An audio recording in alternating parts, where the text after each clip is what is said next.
नमस्कार दोस्तों। जीवन की कहानी का यह सफर हमें कई महत्वपूर्ण सवालों के सामने खड़ा करता है। क्या वास्तव में इस संसार में सच्चाई की जीत हो सकती है?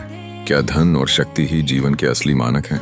इतिहास से हमें यह शिक्षा मिलती है कि जिनके पास ताकत होती थी वह सब कुछ हासिल कर लेते थे।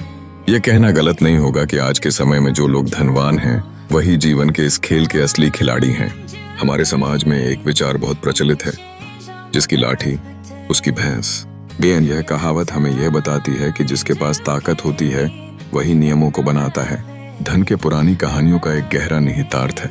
भगवान राम और महाभारत की कहानियां केवल सच्चाई की जीत की कहानी नहीं है, बल्कि यह हमें दिखाती हैं कि कितनी मुश्किल होती है सच्चाई को बनाए रखना जब जनसामान्य की विचारधारा बदल जाती है।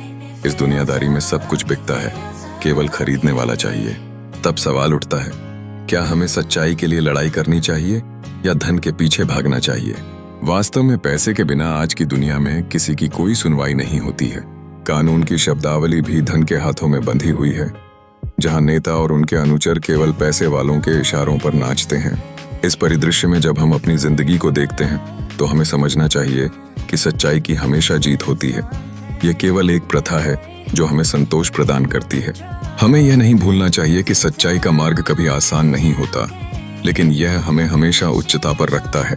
हर किसी के पास जीवन में चुनौतियां हैं, लेकिन हमें कभी पीछे मुड़कर नहीं देखना चाहिए। जीवन का असली मतलब समझने के लिए हमें पिछले अनुभवों से सीखना होगा। दोस्तों, यदि आप मेरी बातों से सहमत हैं तो आप इस सकारात्मक सोच को आगे बढ़ाएं।